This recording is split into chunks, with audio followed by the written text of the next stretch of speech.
The thunder was not born on cloud that morning, but on the clash between a promise and a blade. Light split the valley as if the sky itself were ripping a seam, and the air tasted of iron and old rain. Stones hummed beneath feet that wore grooves of centuries, and the breath of creatures that were not quite angel and not quite man fogged the air with a perfume of salt and smoke. This is a tale hidden in the ledger of heaven, a truth kept beyond the ken of mortal memory until now. It unfolded in the last days before a cleansing tide and before the ark marked the shorelines of a remade world. Gabriel descended as a comet of resolve, his wings folding like cathedral doors, his face both stern and broken with compassion. He carried an order from the Most High that weighed upon his spirit like 1,000 dawns. Offer mercy, and if mercy was refused, enact judgment. The question that would haunt him was simple and terrible. Can mercy be given to those who were born from corruption and who chose to deepen it? Stay with the story, and you will see how an archangel learned that mercy can be offered until the last breath, but can never be compelled. Long before the valley, before the clash, Gabriel had been shaped by a history that tempered his zeal with sorrow. As a boy among the celestial host, his first memory was of light gathering at the edge of dawn, a chorus lifting like a tide, and the voice of the Lord calling creation into being. He learned to listen, to catalog suffering, to carry messages across spheres where stars looked like embers in a furnace. His apprenticeship was rigorous, an exercise of obedience and discernment, taught by elders whose names still trembled in the courts of heaven. The hands that would later open to offer a sword had once cupped a wound with tenderness. In his training, he memorized the ledger of mercy and the lexicon of justice. He studied the balance between offering bread and raising a gavel. He watched lesser angels err and be corrected, and in that watching his compassion grew wide, but his understanding of consequence sharpened like a whetstone. Then came the great loss that bent him toward his task. He witnessed towns on earth ripped by pride, families severed by choices that fed darkness, children who would have sung if someone had offered them arms instead of contempt.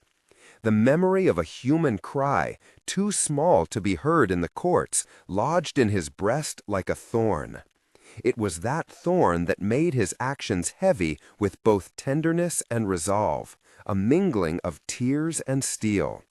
The antagonists of this valley had a history too, twisted and tragic. The giant line, known in whispers and in terrified prayers as the Nefilim, had origins sung in broken scripture. They were offspring of unions forbidden, beings carried in their flesh the echo of heaven and the hunger of earth. Their leader, called Ashur by some and Azrael by others, rose from a wound of abandonment. As a youth he had known the ache of being half beloved and half reviled. He learned to fill the emptiness with craft and vengeance. He wore trophies of theft, fragments of heavenly craft made into armor, and he taught the 300 to read the language of stars and steel. Ashur was not a monster without memory. He recalled lullabies hummed in a place between realms, the hands that had fashioned his bones and then let him fall. He remembered moments of tenderness that were snuffed by contempt, and that remembrance curdled into a philosophy. If the heavens would not claim him, he would claim the heavens. His backstory spread like a scar across the valley of his decisions, a twofold tale of brilliance and bitter neglect.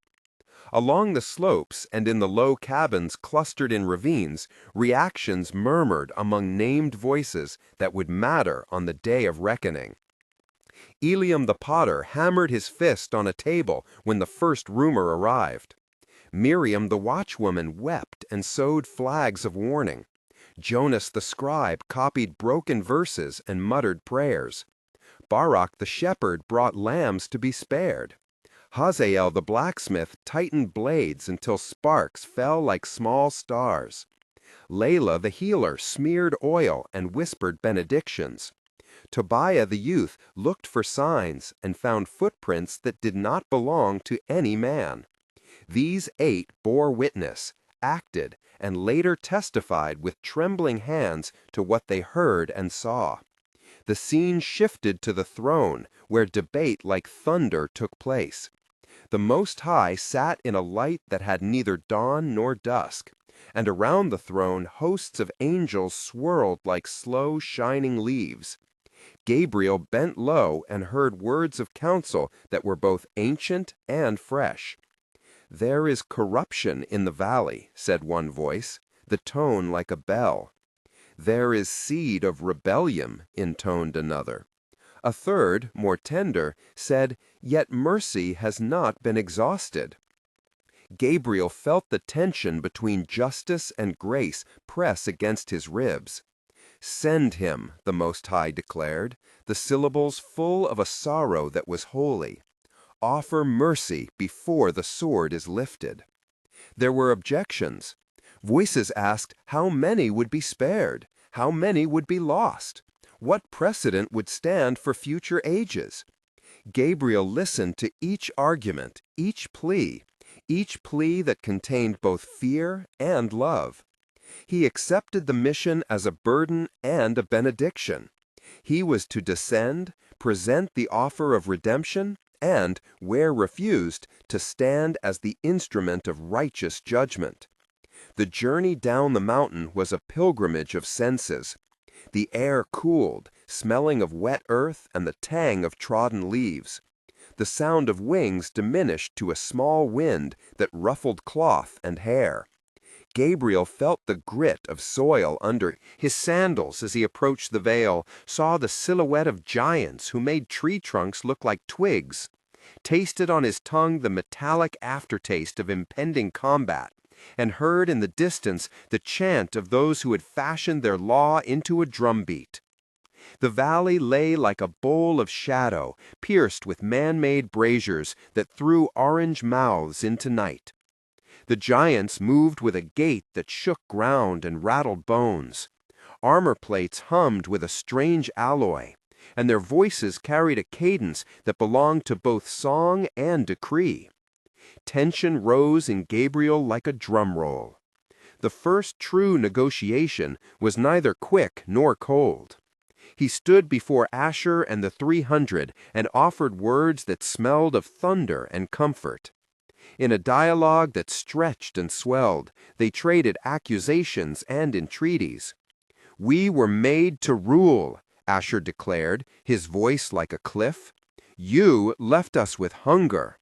"You were given dignity," Gabriel replied, quiet yet steady, "and you turned it to domination." "You call what we did sin?" Ashur spat. "But what right has heaven to name us? We are of 2 worlds." "Justice will not be escaped," Gabriel said, "and mercy stands open. Lay down your trophies, lay down your pride. Accept mercy and be remade." "Remade by hands that abandoned us?" another giant, called Uzziel, answered, his breath smelling of iron and smoke. "Remade only to serve," hissed Meremoth. "We are not tools." The negotiation swelled into a chorus of voices. "What proof do we have," asked Hadron, "that mercy will not bind us and then cast us away?" Gabriel pictured the faces of Eliam, Miriam, Jonas, and remembered the cry of the child, and answered softly, "The proof is in the Son's wound, in the cross that bore the world. Mercy was not cheapened at Golgotha. It was made available to every creature that will lay down its hand." For each objection, Gabriel gave a reply. For each question, he offered a parable of mercy and a truth of cost. The exchange numbered like beads on a rosary until it reached a dozen interchanges, each one hefted with doubt and grace. At moments the giants hissed, at moments they mimicked a laugh that had the hollow of grief. Secondary scenes echoed the negotiation. Tobiah argued with a young giant named Zebulun, who lingered near the fringe, offering him bread. Lila tended a wounded emissary called Sariah, who wept and smelled of smoke. Hazael sharpened a sword while whispering a prayer his mother had taught him. These side dialogues had 6 to 8 short exchanges each, and each revealed a human face cut into the granite of war. The offer of mercy was repeated until it became almost liturgical. But there were moments of tension that expanded time into an hourglass of memory. The first of these came when a giant, once a child who had known lullaby, stood shaking and remembered a mother's hand and the taste of milk. Gabriel watched the memory awaken like a bird struggling against a net. He felt his wings clench, his throat choke with a sound that was not quite a sob. In those seconds, his inner tribunal relived the childhood of earth and heaven, weighing the weight of intervention against the sanctity of choice. For 550 characters, the mind races with images of cradle and blade, of a hand raised in blessing and a fist clenched for spite. The second tense pulse arrived when a blade found a villager in the periphery and blood painted the stone. The sound of life exhaling was a cut through the melody of negotiation, and Gabriel felt a memory of loss surfacing from his own backstory. He tasted blood on the wind and walked with the heaviness of prophecy. For 600 characters, the scene expanded, smelling of iron and hearing a chorus of lament that activated the Archangel's past wounds. The third moment arrived at the instant mercy seemed to sway and then collapse. Ashur lifted his eyes, and there was a story in them, a memory of a lullaby turned to a lie. Gabriel felt time compress until the beating of his heart was the loudest trumpet. He remembered the instruction from the Most High and the face of the Son who bore wounds for others. For 580 characters, the decision hung like a sword over the valley. Then the clash began, and the battle was both physical and metaphysical. Swords sang like ruined psalms. The giants moved with colossal inevitability, their strides like plows through hope. Gabriel met them with blades that were prayers, with strikes that opened space where mercy might breathe. The air filled with a dozen sensory notes, the metallic smell of torn myth, the grit of crushed stone under feet that bore weight of eras, the heat of armor scorched with remembered suns, the taste of salt from tears mingled with the tang of sweat, the sound of hymns and war drums braided into one horrible music. Each movement of a giant was described in detail, as if the world slowed to note each breath. A giant named Uzziel swung, and the vibration ran through the valley, splitting a rock and sending pebbles like small meteors. Gabriel sidestepped, his wing brushing a cliff face and leaving a smear of light. He parried with a rhythm learned in the highest courts, and met each blow with an answer that was part pleading and part execution. The fight lasted like a storybook chapter stretched by the will to survive. He parried and countermoved, their blades ringing like temple bells. During one exchange, Gabriel spoke within the struggle, saying, "I do not relish this." And Ashur returned, "You never understood what it is to be abandoned." And Gabriel pressed, "I understand hunger enough to offer bread." And Ashur roared, "We will take bread and crown ourselves with the crust."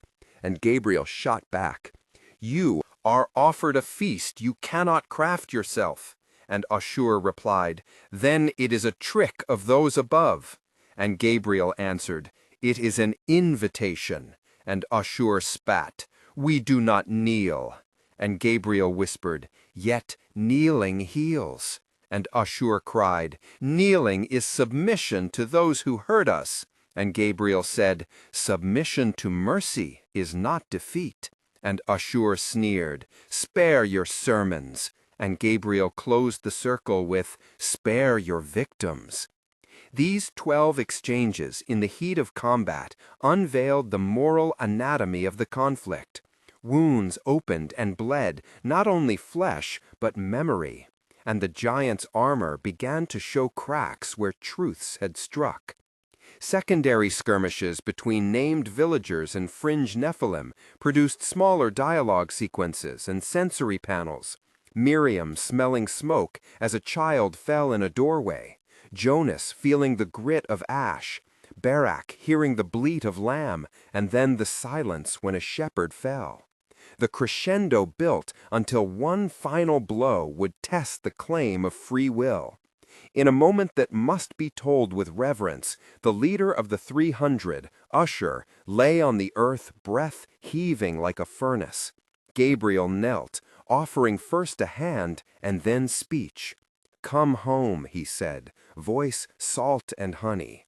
"Accept mercy." Ashur looked at the stretched fingers, at the light in Gabriel that had watched over dawns. He tasted the offered grace, and then, in the last decision that would mark ages, he spat and turned his face to the sky and shouted an epitaph that was a denial. "I am my own," he cried, and with that denial he struck his own chest in a ritual of rejection and chose oblivion. Mercy had been offered to the last, and the last had refused. The consequences were immediate and dreadful. The giants who followed their leader wavered, some surprised by their own choice, some resolute to die with him. The valley took on the hush of the end of a psalm. Bodies lay like felled columns, and the smell of smoke became a benediction and a curse. Gabriel rose, wings heavy, eyes raw. He had been both instrument of mercy and deliverer of judgment, and in that double role he felt the ache of one who had witnessed a child refuse a hand. He returned to the throne with soil on his sandals and stories lodged in his throat. He prostrated before the Most High and poured out what he had seen and done, his voice a litany of sorrow and confession. "I offered," he said simply. "They refused."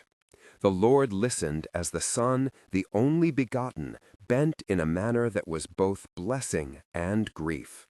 Gabriel learned a truth that day. Mercy, though eternal, requires a willing heart. It can be offered to the last breath, but cannot be seized by force. For those who watch this tale, the lesson is stark and tender. 1 month later, the valley smelled of rain and ash. Survivors like Eliam and Miriam gathered in a circle and told the story with hands that trembled, but with voices that carried. They cleared the stones and set cairns for the fallen. Tobiah sat with a giant boy who had surrendered, speaking of seeds and bread. Lila anointed wounds, and Barak laid stones for a makeshift altar. The memory of the offer of mercy hardened like a shell and softened like a prayer. The villagers debated whether the refusal of Ashur had been a final act of rebellion or a tragic assertion of fractured dignity. People prayed, and some swore never to forget, while others whispered that mercy had been wasted. In that month the world shifted a little, as storms gathered and some birds returned to nests. 3 months after the clash, the lake in the valley had risen, and the ark on distant hill began to be prepared by hands that trembled with urgency. Survivors traveled to gather supplies and testimonies. The tale of Gabriel and the 300 spread, becoming a parable families told children at dusk. For some, it was a warning against pride. For others, it was a lament for what could have been had love been received. A small shrine was made of broken sword and mended bread, a symbol that mercy had been offered and that human choice remained sovereign. The Most High watched, and the Son bent his head as people debated the nature of justice and grace. 6 months on, the rain began to fall in a pattern that would not stop, and the valley became a testament to choice and consequence. The waters rose and carried away detritus of battle and the bones of giants. But not all loss was erased. The memory of the offer, The image of a bowed archangel with dust on his wings lingered. The people who had seen Gabriel learned to ask themselves hard questions about their own hearts. Did they stoop to save a neighbor? Would they offer mercy even when it seemed foolish? In the months that followed, a movement of compassion rose, fragile as a candle, as communities formed to shelter the lost and to teach children about grace. The archangel's lesson traveled beyond borders. And to you who listened, the final charge remains. Choose mercy, but remember that mercy requires a willing hand. If this story moved you, reflect on where you stand. If you would, subscribe to follow more tales that test the heart and the heavens, and share how you would answer the archangel if you were there. May the mercy offered in the valley reach your doors, and may your choice be guided by humility and love.